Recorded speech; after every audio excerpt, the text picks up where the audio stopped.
following is a feature presentation of the Replay Sports Channel, the home for great games.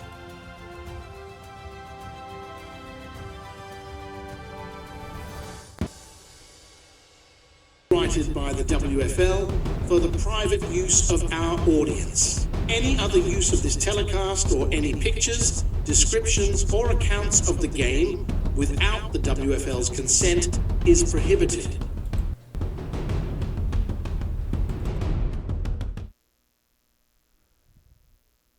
This episode of the Replay Sports Channel is brought to you by Royal Retros, your ultimate one-stop shop representing the teams of the past. Royal Retros is something for you. Every product tells a unique story, and you can be sure that you will stand out from the crowd with something different. Head over to Royal Retros today. Use the code REPLAY to get 10% off your order. The link will be provided in the show's description.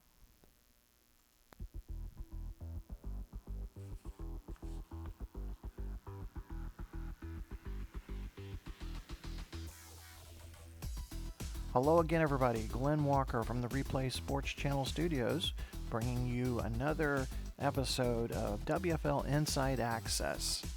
The Inside Access Week 9 preview analyzes the full slate of 8 games for the first Sunday of November 2025. The Access crew highlights the dominance of the top-tier teams like Birmingham and Chicago, while identifying potential trap games for contenders facing desperate winless opponents. Our job here at Inside Access is to provide you with what you need to know as the season heads into the second half.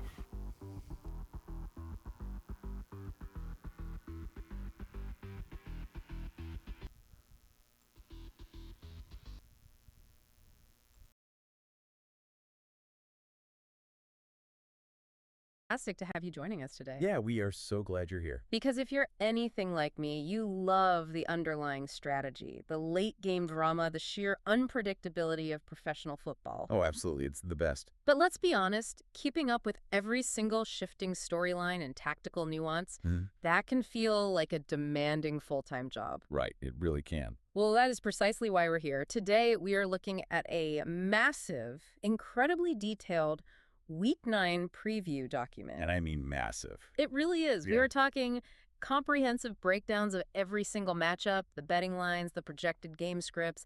It's shaping up to be an intensely competitive weekend across the league. It's a total goldmine of information when you dig into the margins. We've got everything from individual player efficiency metrics to those overarching tactical trends that are quietly defining the entire season. Exactly what we need. And our mission today for you listening is simple. We want to shortcut your path to being the smartest fan in the room. Love that. We aren't just going to sit here and read off a dry spreadsheet of decimal point statistics. We're going to extract the defining narratives, identify hidden tactical mismatches, and point out those perilous trap games lurking on the schedule. Because there are a few of them this week. Oh, definitely. Yeah. So whether you are agonizing over finalizing a fantasy lineup, prepping for a water cooler debate, or you just genuinely love the X's and O's. Understanding how these teams win is profoundly more important than just knowing who is playing. Spot on. And, you know, what's fascinating here is that as you read through all these specific matchups and game scripts, a single undeniable theme emerges for Week 9. Which is? It all comes down to identity. Right now, heading into this brutal middle stretch of the season, teams fall firmly into one of two categories. Right. They either know exactly who they are and play perfectly to their foundational strengths, or they are having a severe identity crisis, actively trying to be something they're not. That sets the table perfectly. Let's start by looking at some games that, frankly, look like total mismatches on paper, but are actually laced with trap game potential. The Goliath versus the winless matchups. Exactly.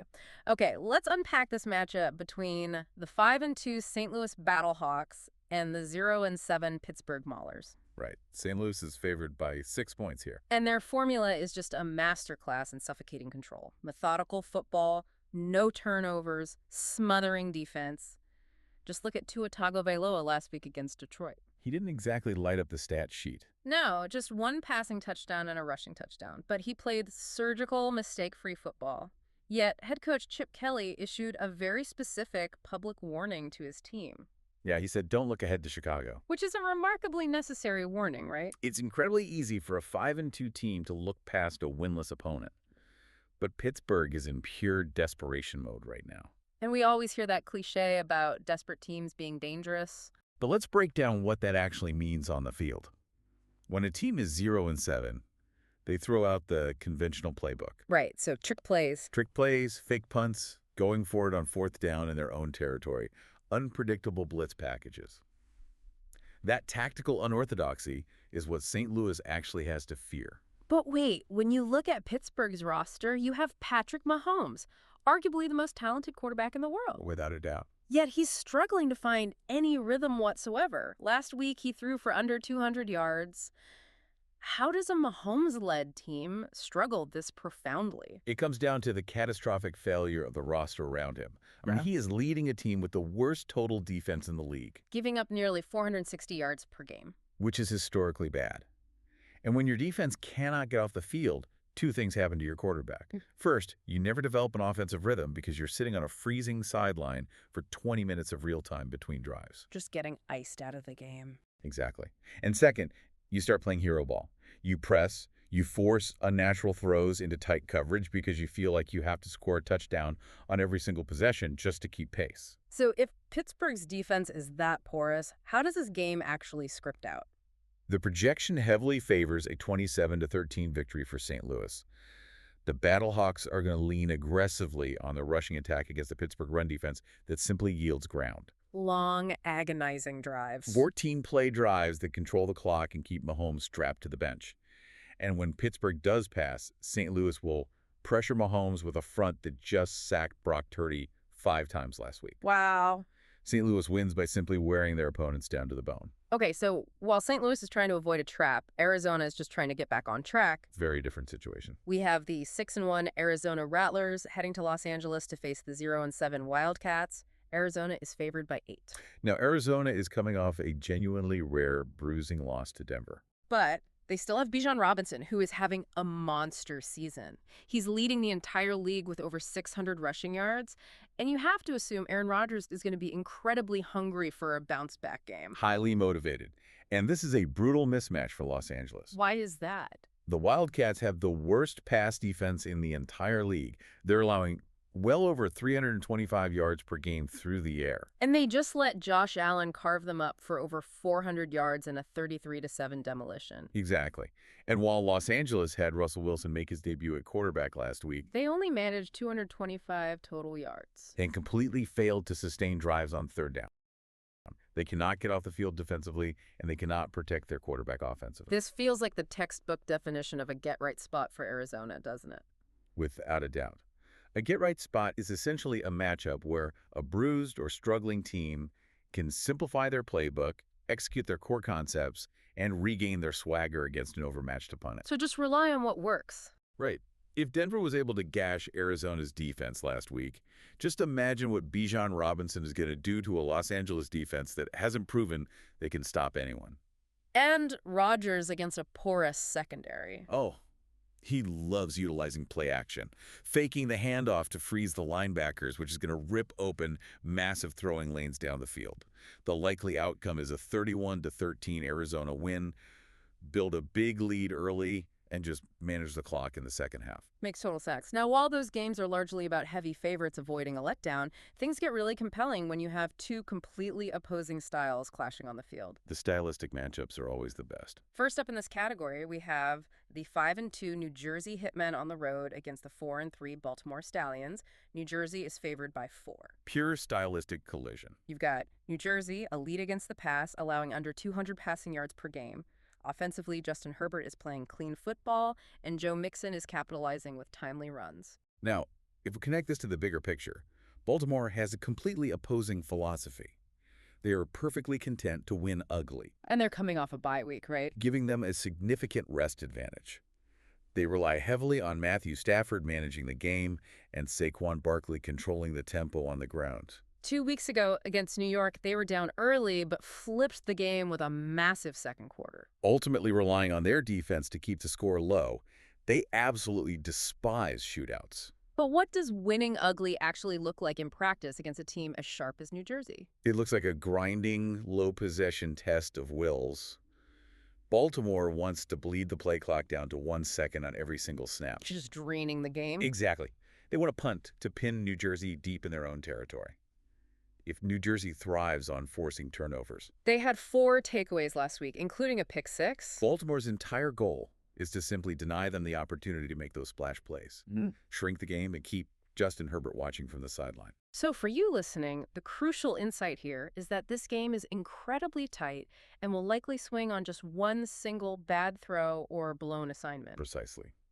Stafford is a savvy veteran, but if New Jersey's defense generates organic pressure without blitzing, his margin for error completely disappears. The projections lean toward a 20-13 win for New Jersey. And the deciding factor comes down to New Jersey's explosive third-quarter adjustments.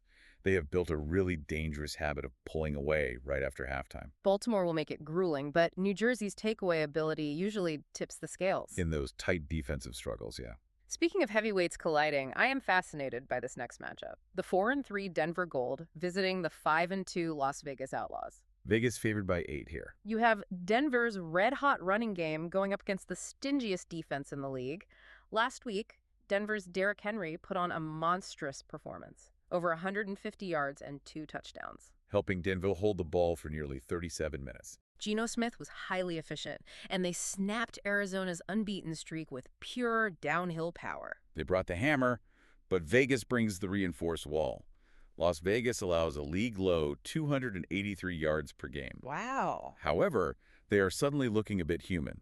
They just lost back-to-back games for the first time since 2021. Last week, they built an early lead but lost control of possession and let San Diego outgain them. But the bright spot for Vegas is their front office just acquired Travis Kelce. Huge pickup. Immediate impact. 8 catches last week, giving Jalen Hurts a highly reliable safety valve underneath the coverage. So, tactically, how does Denver's power running game actually overcome a Vegas defense that knows exactly what is coming? This is the aha moment for this matchup. It all hinges on first down. Explain that. If Denver can pick up 4 or 5 yards on first down, they keep their offense in third and short situations. Staying ahead of the chains like that means the entire playbook is open on third down. So it completely neutralizes Las Vegas's biggest defensive weapon. Exactly. Which is pinning their ears back and creating chaos with elaborate blitzes on third and long. If Denver dictates the down and distance, they control the tempo. That makes sense, but Vegas is still favored heavily here. They are, and the projection points to a 27-17 Las Vegas victory.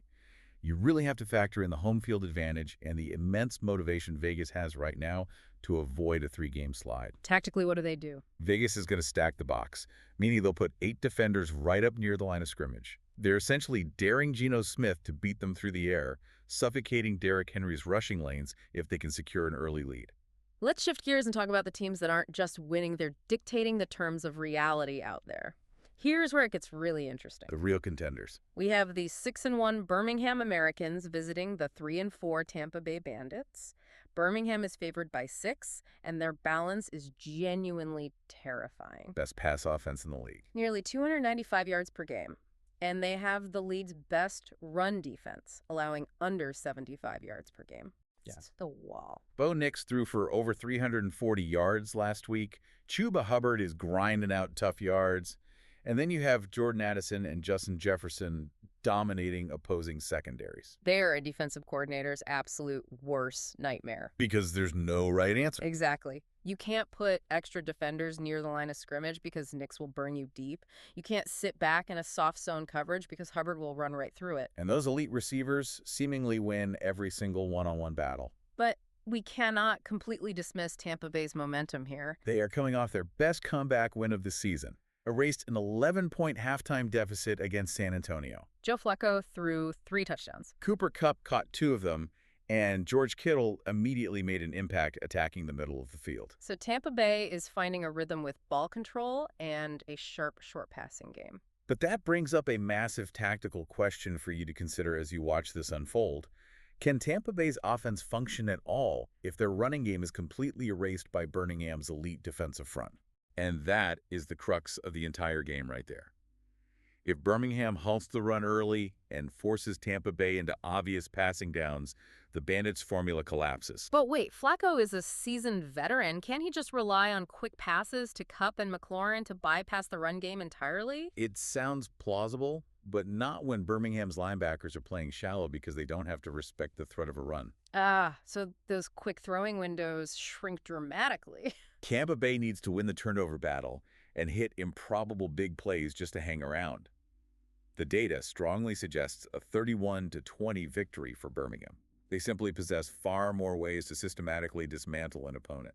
Next up, we have a massive trap game warning. The 1-6 Detroit Wheels are visiting the 6-1 Chicago Fire. Chicago favored by a staggering 12 points. And looking at the numbers, you can easily see why. Chicago has the most potent offense in the league, racking up over 400 yards per game. Baker Mayfield leads the entire league with a phenomenal 116 passer rating, Which is wild. throwing to Amon-Ra St. Brown and handing off to Jahmyr Gibbs, who just ran for 115 yards and 2 scores. Chicago is explosive, brilliantly balanced, and well-rested coming off a bye week. Now, Detroit showed some genuine fight last week against St. Louis. They actually outgained the Battlehawks 327 to 279 in total yardage.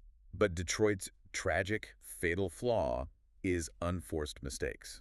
Brock Purdy threw 2 devastating interceptions last week. I noticed that in the notes. Detroit actually outgained them, yet still lost decisively. How does a team gain more yards and still fail? Because they accumulate empty yardage. Empty yardage. Moving the ball effectively between the 20-yard lines means nothing if you throw an interception at the opponent's 15-yard line. Yeah. They can run the ball and hang around early in games, but they just cannot finish drives, and their secondary constantly suffers from communication breakdowns. And Chicago is exactly the type of team that will make you pay a severe price for those exact mistakes. Oh, they thrive on it. Chicago feasts on turnover-prone teams because of their quick strike ability. Right. If Purdy gives Baker Mayfield short fields and extra possessions, this game will spiral out of hand in a matter of minutes. The matchup between St. Brown and that porous Detroit secondary is incredibly lopsided. We are looking at a highly probable 34-17 win for Chicago. Detroit might compete early by leaning heavily on the run, but Chicago's ability to score in rapid bunches means they will inevitably separate late in the third quarter. Exactly. Now, if we want to talk about fatal flaws, let's head into our final section focusing on desperation, red zone execution, and crippling turnovers. Pressure cookers. Let's start with the 1-6 Memphis Express on the road against the 4-3 Atlanta Legends. Atlanta is favored by 7. The situation in Memphis is unraveling at a shocking pace. They have lost 5 straight, and the fan base is actively calling for head coach Mike Vrabel's job. It's fascinating because they actually possess the best run offense in the league. Averaging over 150 yards per game, spearheaded by the incredible Lamar Jackson. Jackson is performing brilliantly, putting up over 330 passing yards last week. But the structural problem is that Memphis is built entirely to run the ball and control the clock. Yet their defense completely fails to protect leads. Once they fall behind by a touchdown or two, The wheels come off. They're forced to abandon their elite run game and engage in high-flying shootouts they simply aren't constructed to win. Last week, a costly interception completely flatlined their momentum against Birmingham. they crack under pressure against elite passing teams because they are always playing from behind. Right. It really highlights the sheer agony of being a Memphis fan right now. You cheer for a grueling, beautiful 12-play running drive that eats up 8 minutes of the clock, only to watch your defense give up a 75-yard touchdown bomb on the very next snap. It's demoralizing. And now they face Atlanta, who is rested off a bye. 2 weeks ago, Joe Burrow threw for nearly 300 yards and 4 touchdowns for Atlanta. Breece Hall ran for 2 scores. Mhm. But the most alarming stat, What's that? Atlanta's opportunistic defense forced 5 turnovers in that game. 5 turnovers. And that is the pivotal detail for this matchup. Atlanta does not need to dominate the time of possession to win. They rely on an explosive passing game, highly efficient red zone execution, and a defense that actively hunts for the football to create chaos. They just need a few mistakes to completely invert the momentum of the game. And Memphis has been generously providing teams with exactly those kinds of mistakes. If Atlanta secures an early lead and forces Lamar Jackson into scramble mode where he has to force throws downfield, this transforms into a track meet. Expect a 34-20 win for Atlanta, fueled by superior quarterback play and a defense that manufactures its own look, Definitely. which perfectly sets up our final matchup, the Sunday Night Showcase. The 2-5 DC Defenders are visiting the 6-1 Philadelphia Stars.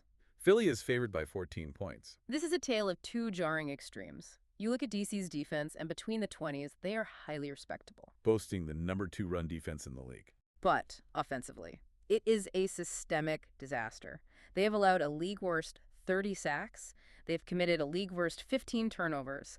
You can visibly see the immense frustration radiating from C.J. Stroud on the field. This raises an important question, and the answer to this entire matchup resides in the red zone.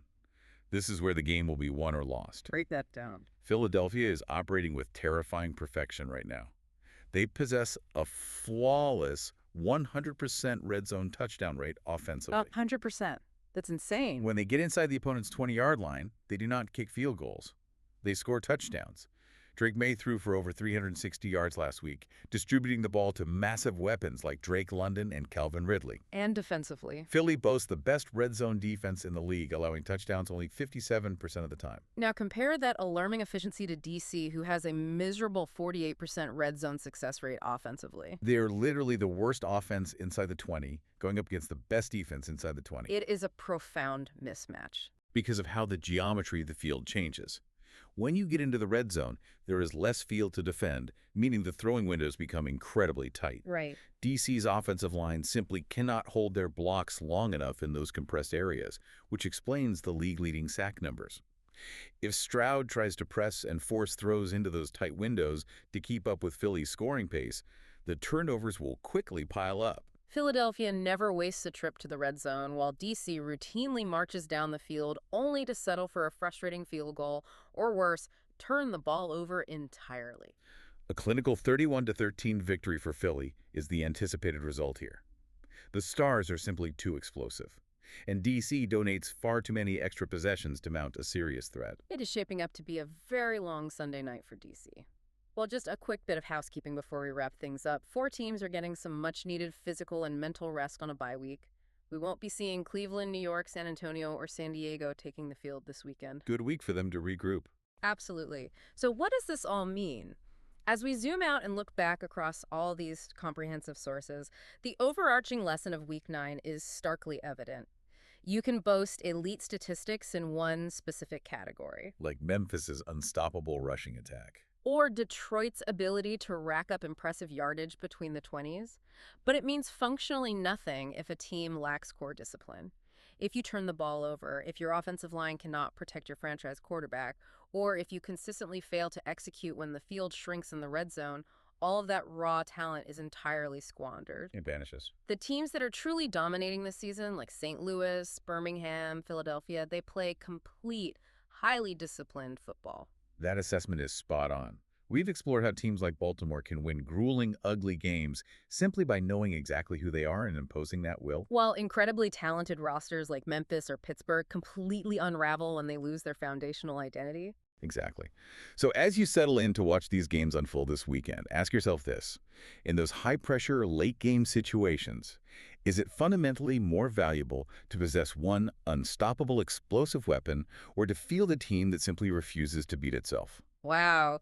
That is the perfect philosophical question to keep in mind as kickoff approaches. Thank you so much for joining us on this deep dive today. Keep questioning those underlying stats, keep looking for the deeper tactical story hiding behind the box scores, and enjoy the games this weekend. We will catch you next time.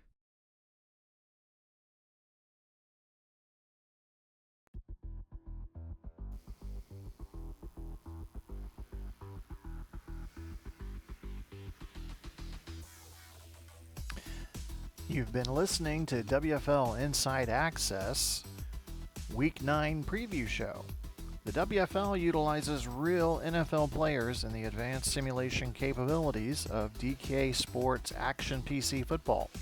The WFL strives to create a thrilling, strategic, and statistically rich football environment that balances realism with innovation.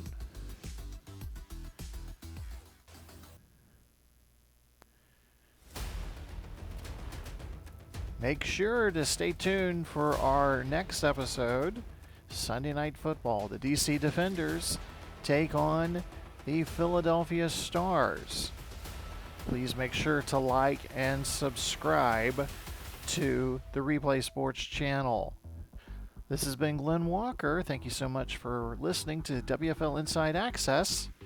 See you next time.